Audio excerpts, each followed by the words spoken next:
ጉድ የሚያስብሉ ስንት አመት ያጠራቀምከውን ብር ከሰው ፊት አይተህ ምናምን ተበዳድረህ አንተና አማርኛ አያስፈልግም፣ ኦሮምኛ አያስፈልግም፣ ጉሙዝ ሽናሻው በዛ ይቀነስ፣ ቤኒሻንጉል ቋንቋ አያስፈልግም። ሩቅ ምስራቅ ሳለ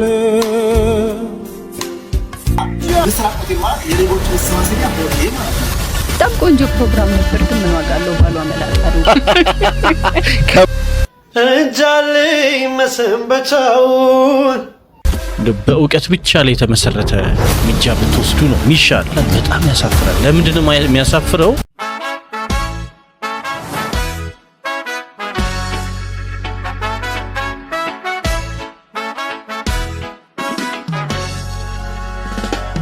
አቤት ቢዲያር አቤት አቤት ሩቅ ምስራቅ ሳለ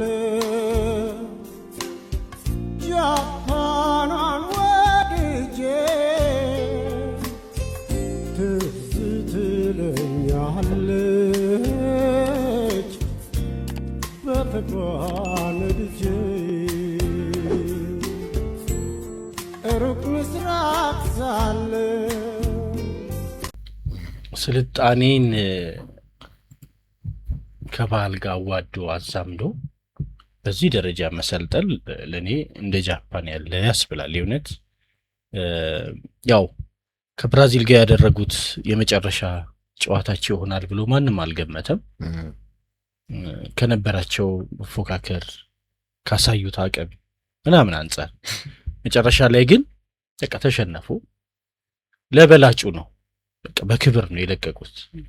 ግን እዛ ድረስ ስቴዲየሙ ድረስ ተገኝቶ ለደገፋቸው ደጋፊ ዝቅ ብለው ነው ይቅርታ የጠየቁት። የበለጠ ብራዚልን አሸንፈን ብናልፍላችሁ ደስ ባለ፣ እንደ ዋንጫም ብንበላላችሁ ደስ ባለ፣ ግን ከዚህ ድረስ ነው የቻልነው ብለው ነው ዝቅ ብለው እንትናቸውን የገለጹት። ከዚህ በፊት በአቪዬሽን ኢንዱስትሪው በምን ምክንያት ኤግዛክትሊ እንደሆነ ባላቅም ለ10 ደቂቃ ያህል ዲሌ ይፈጥራል ከበረራው መነሳት ካለበት እና ልክ ያን ያህል ዝቅ ብለው ይቅርታ ጠይቀው ያን ያህል ደቂቃ እኔ ያየሁት የመብራት መቋረጥ ለ20 ደቂቃ ነው ምናምን መብራት ተቋርጦ ይሄ መብራት ያው ኃላፊው ማለት ነው የእንትን የኤሌክትሪክ ምናምን ኃላፊው መጥተው 20 ደቂቃ ሙሉ መድረክ ላይ አጎንብሰው ይቅርታ ጠይቀዋል። 20 ደቂቃ እንደዚህ አጎንብሰው እቺ የአየር መንገዱም የሚገርምህ ዓለምን የተቀባበለው በወቅቱ የዛሬ ስንት ዓመትን ያየሁትና ይሄ ስርዓት አላቸው ሞራል ቫልዩ የምንለው ይሄ ያላቸው የሞራል ልዕልና እጅግ በጣም ደስ ያሰኛል። ግብረ ገባቸው ጥሩ ነው። ከልጅነት ጀምሮ ነው ደግሞ ያሰረጹ ልጆቻቸው ላይ የሚያሳድጉት። እስከ 4ኛ ክፍል ይሁን እንደዚህ ልጆች ትምህርት ቤት ሲሄዱ የሚማሩት እንደዚህ እንደኛ አሁን ልጆች እንደሚሰቃዩት አይነት ስቃይ አይደለም የሚማሩት። በቃ የስነ ምግባር ይማራሉ፣ የራሳቸውን ትምህርት ቤት ያጸዳሉ። በቃ ትምህርት ቤት ውስጥ እንትን ነው የሚማሩት፣ አልጋቸውን ማንጠፍ በቃ እንደዚህ ይተኛሉ አይደል ልጆች ስለሆኑ ስነ ስርዓት የሚማሩት እና መውደቅ የለውም። በቃ የተማሩ ያልፉታል ያንን ጊዜ እንጂ ለመጣል ምን ለማለት አይደለም። ዋና ትኩረታቸው ግን የራሳቸውን ትምህርት ቤት በንጽህና ይዘው እዛ ይማራሉ ነው ሐሳቡ። እና በጣም ሰክሰስፉልም ናቸው በትምህርት ስርዓታቸው። ብንማርባቸው ትልቅ ነገር የሚያስተምር ነገር ነው። አሁንም እዚህ እንኳን ዓለም ዋንጫ ላይ ስቴዲየሙን አጽድተው ምናምን ነው የሚወጡት። አሁን ይሄ ሰው የጣለው ምናምን እነሱ ያሉበትን ቦታ እንዳለ አጽድተው ቆሻሻውን ሰብስበው ምናምን ነው የሚወጡት። ስነ ምግባራቸው እጅግ በጣም የሚገርም ነው። ለዓለም ምሳሌ ሊሆን የሚችል ነው።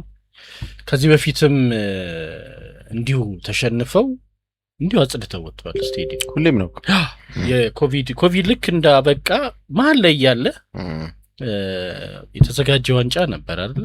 በጋራ በጥምረት የተዘጋጀ ነው። እሱም ላይ እንደዛው አጽድተው ምን ብለው ነው ተሸንፈው እያለቀሰም እያዘንም ግን ያቺን ኃላፊነቱን ተወጥቶ ነው። ቪዲዮዎች ምናምን በብዛት ይመጡልኛልና በቃ ከምታስቢው በላይ ነው። የአረጋውያን ያላቸው እንክብካቤ ለባጅ አላቸው ለትላልቅ ሰዎች የሚሰጥ ባጅና እነሱ ልዩ ቅድሚያ ያገኛሉ የትም ቦታ ሲሄዱ አካል ጉዳተኞችን ባቡር ላይ ለማውጣት የሚይዟት እንትናለች ለማሻገር ማለት ነው። እንደ ደረጃ ነገር የሚጠቀሙባት ነገር አለች።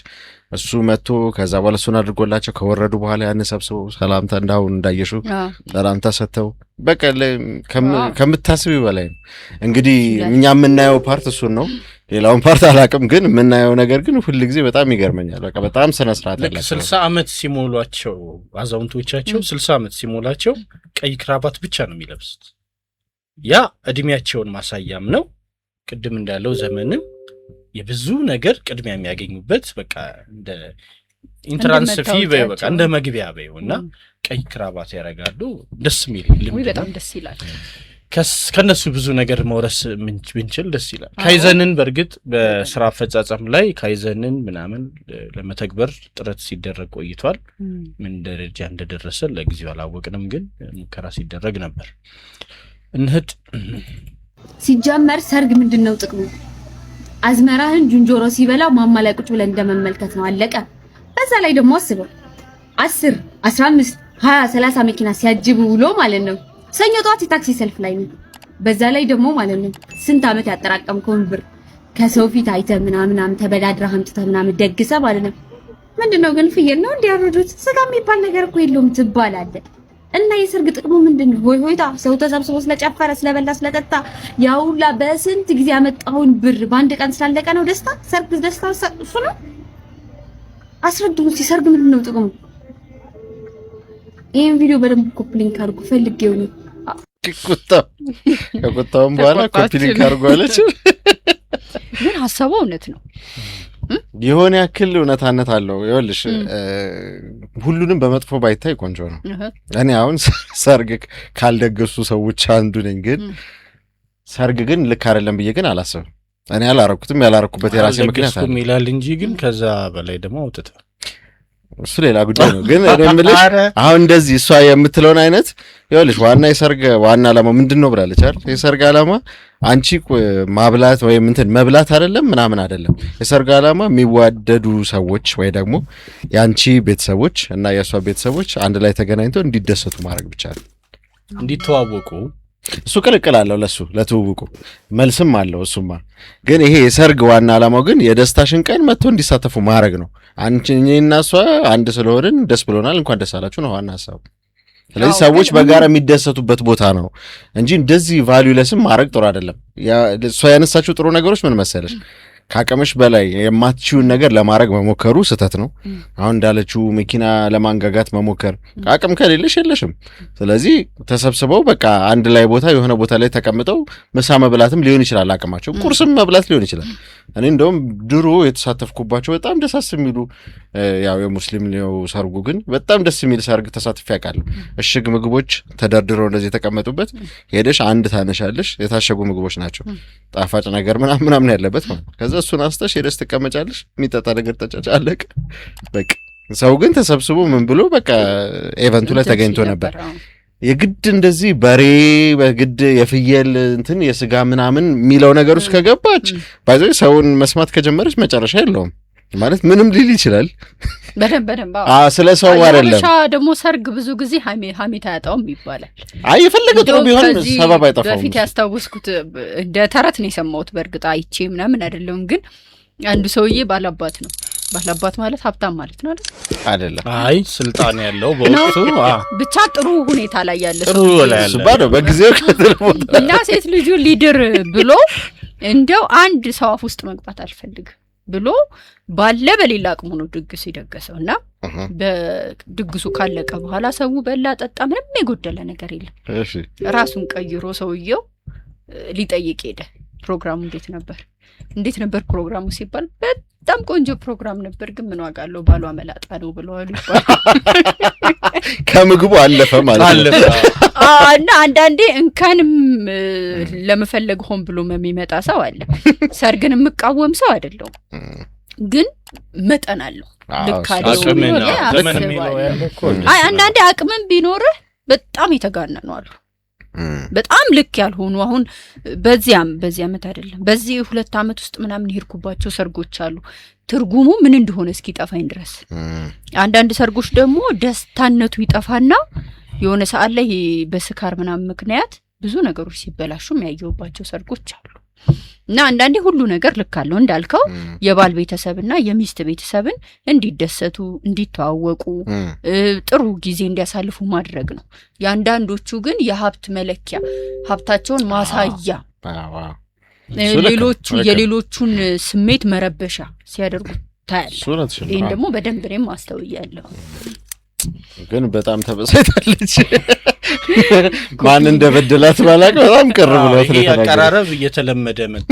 ትንሽ ፋሽኑን ቀየር ብታረገው ጥሩ ማለት ተያዘ። በቃ የአራዳ ልጆች ምን ይላሉ? ተበላበት ይላሉና ተበላበት ሐሳቡ ምን ይላል? ይሄ ሰረቀ። ይሄኛውስ ምን ይላል? ሰረቀ። ይሄ በንጉሱ የተጻፈው ሰረቀ ወጣት ወለደ ማለት ነው። ይሄ ግዕዝ ነው። ከአማርኛው ጋር ምንም የሚያገናኘው ነገር የለም። በዚህ መጻፍ አንችልም ማለት ነው። ስለዚህ ከግዕዙ አማርኛው የወሰደው ምንድነው ማለት ነው? በእሳቱ ሰረቀ ማለት ሰረቀ፣ የራሱ ያልሆነ ንብረት ወሰደ ማለት ነው። ስለዚህ ምስራቅ ስንጽፍ በንጉሱ ሳይ እንጽፋለን ማለት ነው። ምስራቅ ስንጽፍ ከሰረቀ ከሚለው ግስ ይወጣ ስለሆነ ምስራቅ የፀሐይ መውጫ ማለት ነው። ምስራቅ በዚህኛው ደግሞ በእሳቱ ሲጻፍ ደግሞ የሌሎች መሰባሰቢያ ይሆናል። ለምሳሌ ምስራቅ ሆቴል የሚባል አለ። በዚህ ነው የተጻፈውና ምስራቅ ሆቴል ማለት የሌቦች መሰባሰቢያ ሆቴል ማለት ነው። በዚህኛው ምስራቅ ሆቴል ከሆነ ደግሞ የፀሐይ መውጫ ማለት ነው፣ መነሻ ማለት ነው እንግዲህ በዚህኛው ሲጻፍ። ስለዚህ እንደዚህ አይነት ነገር እንዲደርሷችሁ የአማርኛ እርማት ነው እንዲደርሷችሁ ሪፖስት፣ ኮፒ፣ ሊንክ ሼር ያደርጋችሁ ተደራሽ በማድረግ ፎሎ ማድረግ ቤተሰቡ ነው። አመሰግናለሁ። ሰላም ሁኑ። ይህን እንደዚህ አይነት እርማቶች ስሰማ በተለይ በኢትዮጵያ ኦርቶዶክስ ተዋሕዶ ቤተክርስቲያን አባቶች ቃላት ላይ በደንብ ይነግረዋል ልዩነቱ። ይሁን ወቅት ላይ ወዳጃችን ግጥም ይጽፍ ነበር እና ሲጽፍ በቃ በአረንጓዴ ስክሪፕቶ የተጻፈውን ጽሁፍ ቀይ ሆነበት ነው ማለት ቃላቱ በሙሉ የሚታረሙ ናቸው። ይህ ሐሳብ ለምንድን ነው የጻፍከው ይሉታል። እንደዚህ ብዬ ሲላቸው እንደዚህ ያልከው ሐሳቡ ትክክል ነው፣ ያስቀመጥከው ግን እንደዚህ ነው። አሁን ንጉሱ፣ እሳቱ፣ ምናምን ትኩሱ ምናምን እያልክ ብቻ ነው። በተለያየ ስም አላቸው 4 አይነት እንደዚህ። በጣም ከባድ ነው። አሜን ከትርጉም ጋር ስትሰራውና በቃ ቀይ በቀይ እና በቃ ግጥም መጻፍ አልቻልኩም ነው ያለው ልጅ። ምክንያቱም ብዙ የሚታረሙ ነገሮች ስላሉ በተለይ ከሚሰጡት ትርጉም አንጻር ረቂቅ ነው። የእውነት የአማርኛ ቀላል ይመስላል እንጂ ከባድ ነው። የአማርኛ ቃላት እንደምናስበው አይደለም። አማርኛ ስላወራን ስላነበነብኩት ማቀው ይመስለኛል። አዚፍ ግን አይደለም፣ ፈጽሞ አይደለም። ልዩነት አለው በጣም። እኔ ዛሬ ነው ያወቅኩት ይሄን ነገር። በሐመር ኋ ቢጻፍ ምን ይመስልሻል ግን? እሳቱ ንጉሱ ምናምን የሚባለው ወይ አላቅም፣ እውነት አላቅም። አንተስ ምን ይመስላል? አሁን እሳቱ ሰና ንጉሱ ሰለምን ተባለ። ያው ከሚሰጡት ትርጉም አንጻር ነው። ለምሳሌ ራሱ ይሄ እሳቱ የሚሉት እቺ ፍሌሟ የወጣችው ምናምን አስበው ይመስለኛል። አይደለም ብዙ አትልፋ። እሳት ተብሎ ሲጻፍ የሚጻፈው ሰ ነው። አሃ እና ንጉሱ ሲባል ደግሞ ንጉሱ የሚጻፍበት ሰ። ሀሌታው ሀ ሲባል ሀሌታ ተብሎ ሲጻፍ የሚጻፈው ሀ። ስለዚህ በዛው ሲያሜ ሀመሩሃ የሚባለው ሀመሩ ተብሎ ሲጻፍ የሚጻፈው ሀመሩሃ። ስለዚህ እሱን ሲያሜ ያዘ ነው። ኃይለ ሥላሴ ውሃ ይባል የለ? አዎ ኃይለ ሥላሴ ተብሎ ሲጻፍ ያኛው ነው የሚጻፈው። ለማንኛውም ግን አማርኛ እውነት ነው በጣም ረቂቅ። ግን እኔ ካንቺ በጣም እለያለሁ። እኔ ተሽሎክላኪ ምናምን የሚባለው ነው ራሱ በደንብ ሳጣን የነበርኩ ሰው። አማርኛ በደንብ ነው ጥሩ ውጤት ነው ያለኝ። አማርኛ እኔም ቢ ነው መሰለኝ ያለኝ ማትሪክ ውጤት ቢ መሰለኝ። ማለት እኔ በጣም ቅኔ እቀኛለሁ ዘርፋለሁ ብዬ ማስብ ሰው ነው በሐሳቤ። አይ ሐሳብ ይላል ብር አደረገል እኔ ቀልድ ነው። አይ ካነሳው ላይ ቀር በወቅቱ እኔ አማርኛ በጣም ቀላል ነው ለኔ ምናምን ብዬ ማስብ ሰው ነበር። ግን ማትሪክ ፈተና ላይ እንዴ እንደማላቅ ነው። አይ አማርኛ ግን ጎበዝ ነህ እኮ። እሞክራለሁ እንጂ አይደለም። አንዳንዴ እኔ እኮ ቤቱላ ገብቼ ስራ የሚሆኑብኝ አማርኛዎች ታወራለህ። እንግዲህ ባርቆብኝ ነው እንጂ ግን አይ የእውነት አንድ ነገር ግን ባወቀው ቁጥር እንደማታውቀው የሚገባ በዚህ ነው። እንደው ነገር ያነሳዋል እና ለዝበው እናጫውተው ነገሩን እና መጀመሪያ ኮምፒውተር የተማርን ወቅት አፕሊኬሽን ቱ ኮምፒውተር ነው የሚባለው እና ወይም ኮምፒውተር ሊትሬሲ ይባላል። እሱ ላይ ኪቦርዱ ላይ ቁልፎቹን ነክተህ የሆነ ጽሁፍ ሲመጣ አወክ ነው። ልክ ኮምፒውተር ሳይንስ ደግሞ ተብሎ ኮምፒውተር ሳይንስ ስትማር አንተ እንደዋዛ የጠነቆልካት አንድ ቃል በባይነሪ ኮድ 0 እና 1 ነው ኮምፒውተር የሚያውቀው ተቀይሮ እንዴት ካልኩሌት ሆኖ ምናምን በዛ ቅጽበት ውስጥ እንግዲህ የሰከንድ የሆነች ነቁጥ ማለት በሱ ፍጥነት ጽሁፏ ተቀይራ የምትመጣበትን ያሳያል ኮምፒውተር ሳይንስ ላይ። ኤምአይኤስ ደግሞ ማኔጅመንት ኢንፎርሜሽን ሲስተም ምናምን ተብሎ ሲስተሙ እንዴት እንደሚሰራ ደግሞ በደንብ ስታይ እያንዳንዷ ድምሯ ብዜቷ ምኗ አሁን ኤ ለብቻዋ ምን ያህል ዝርዝር እንዳላት በቃ የሲንግል ኤ እንደሱ አለ። ከዛ በኢንጂነሪንግ ደረጃ ደግሞ አለ ራሱ ኪቦርዱን ራሱ መጻፍ መሰየም ፎርሙላ አድርገ ማስቀመጥ ምናምን እና አሁን ውደቱን ነው የእውቀት ያማውቃለሁ ነው የሚለው እንዴ ኮምፒውተር እኮ ተምሬ መጣው አውቃለሁ ነው የሚለው መጨረሻ ኢንጂነሩንም አስበው። ከዛም ደግሞ ያለፈ ሌቭሎች አሉ እና አንድን ነገር በቀረብከው ቁጥር ነው እንደማታውቀው የሚገባ። እየቀረብን ስንመጣ ምን ይላል ምሉ ነው በቃ እየተዘረዘረ እየሰፋ ይሄዳል። በዚህ ይቻለው እኔ ኮምፒውተር አውቃለሁ ነበር ገና አፕሊኬሽን ስንማር ኤክሴል ለምን ይጠቅማል እንደዚህ ወርድ እቺ በቃ እውቀት ነበር ጥግ ከመቶ ምናምን። ግን በኋላ ላይ ስታየው ትልቁ ስራ ከጀርባ ያለው ነውና አማርኛም ላይ አንዳንድ አሁን የተማሩ ሰዎች የሚባሉ እንግዲህ በትምህርት ቤት ላይ ያሉ ሰዎች ራሱ ካስታወስክ ምን ያደርጋል ይሄ ሁሉ ፊደል ምናምን ብለው ሲጠይቁ ሰምተህ ታውቃለህ። በቴሌቪዥን በምናምን ላይ ቀርበው በድፍረት ማለት ነው እንግዲህ አሁን ሀ ይሄ ሁሉ ሀ ምን ያደርጋል ለምን አንዱ ሀ ለምን አይበቃ ምናምን የሚሉ አሉ። ግን በስነ ስርዓት ቋንቋውን ብታቂ እንደዚህ አይነት ጥያቄ አትጠይቂም ነው። አሁን አንድ እሱ አንስቶ እንደውም አሁን የሚሰራበት ቦታ ላይ ለየት ያለ ቦታ ጋራጅ ምናምን ይመስላል ከጀርባ የሚሰማው ድምጽ ከሰማው።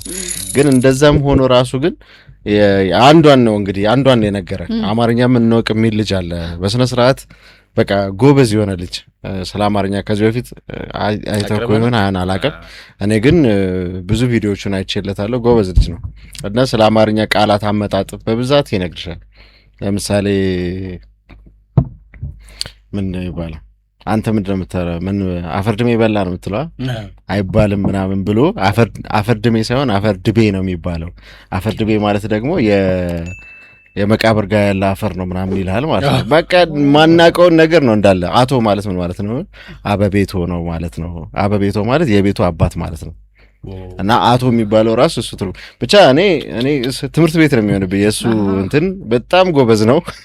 አማርኛ የማያውቅ ሰው ማለት እንደኛ ማለት ነው ሄዶ ቢያዩ በጣም ብዙ ትማርበታለህ። በነገራችን ላይ የእውነት እንደው እድሉ ያላችሁ ትምህርት ቤት አካባቢ ያላችሁ ወይ ደግሞ ፖሊሲ የመቅረጽ የመተርጎም ምናምን እድሉ ያላችሁ በእውቀት ብቻ ላይ የተመሰረተ እርምጃ ብትወስዱ ነው የሚሻለው። በዛ ይቀነስ ምናምን ይባላል። በጣም ያሳፍራል። ለምንድን ነው የሚያሳፍረው? እውቀት እኛ እስከደረስንበት ብቻ አይደለም። አሁን ይህንን ሊሚቴሽን አለማወቅም ነው በራሱ አንድ እንደው ፈላስፋ ለሚባለው እኔም ማውቀው አለማወቄን ነው። በቃ ማለት እየተዘረዘረ ነው የሚሄደው። ባወቅን ቁጥር አለማወቃችን ነው የሚመጣውና በተለይ ቋንቋዎችን ከብሔራችሁ አንጓ አንጻር የምታዩ ካላችሁ የእውነት ይሄ በጣም ያሳፍራል። በጣም አማርኛ አያስፈልግም ሳይሆን አማርኛን ማወቅ እፈልጋለሁ ማለት ይቻላል። ኦሮምኛ አያስፈልግም ሳይሆን ኦሮምኛን ማወቅ አለብኝ። ሰዋሰው ግሱ ምኑ ብሎ መጠየቅ። ጉሙዝ፣ ሽናሻው፣ ቤኒሻንጉል እንደዚህ ቋንቋ አያስፈልግም ሳይሆን እስኪ ከሱ ምን አለ? ለምሳሌ ማህበረሰቡ የሚናገራቸው ፎክሎር የሚባል አለ አይደለ? የቋንቋ ጥናት ሆኖ ቋንቋው ራሱ ሲጠና ስነ ልቦናውን ራሱ የማህበረሰቡን ስነ ልቦና ታውቅበታለህ። በዛ ባህላዊ መስተጋብራቸው ምናምን ይሄ ረቀቀብን ማለት አያስፈልግም ማለት አይደለም። እባካችሁ አድቡ። ሌላውን ብቻ ስሩ። ይሄ ስለ ቋንቋው ተውት ይቅር። እና ደግሞ አጋጣሚ እድል ይፈጠርላቸውና መጽሐፍ አርቶት የሚሰሩት እነሱ ናቸው። በቃ ጊዜ ሰጠው ቅርብ ጊዜውን የ8ኛ ክፍል ምናምን አማርኛ ፈተናዎች አይታቸዋል። በጣም ባለፈው እኮ ሰርተንበታል አይደለ? ሬዲዮ ላይ አንስተነዋል። አዎ ሬዲዮ ላይ አንስተነዋል። ጉድ የሚያስብሉ ታረሙ። በቃ እውቀት ያላቸውን ሰዎች አትግፉ። ምንም ይሁን ያግዟቸዋል። ግድ የለም ፖለቲካው እናንተ ስሩት። እንደዚህም ደግሞ ማስተዳደሩን የቢሮውንም ነገር ምናምን እንደ አፈጣጠራችሁ ይሁን፣ ግን ሌላውን ግን ለሚመለከተው ተውት። ይሄ መልእክት ይድረሳችሁ ለሁላችሁ ለሚመለከታችሁ በሙሉ።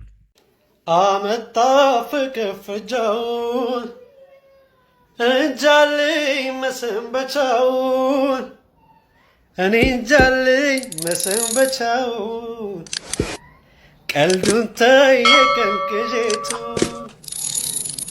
አበጂው ነገር እሳቱን ያምጣልን እስኪ ምረቱ።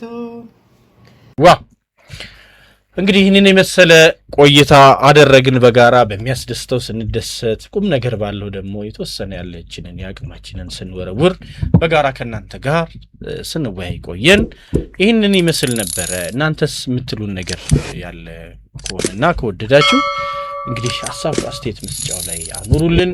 እስካሁን ለነበረን ቆይታ እናንተን ስናመሰግን በቀጣይ ቪዲዮ ደግሞ ተመልሰን ለመገናኘት ቀጠሮ ይዘን ነው አብረናችሁ የቆየነው። ማሂ ካሳ፣ ዘመነ ቴዎድሮስ እና እኔ ሳሙኤል በጋሻው ነበርን። እስካሁን ለነበራችሁ ቆይታ ምስጋናችሁን ውሰዱ። ደህና ሁኑልኝ። ቻው።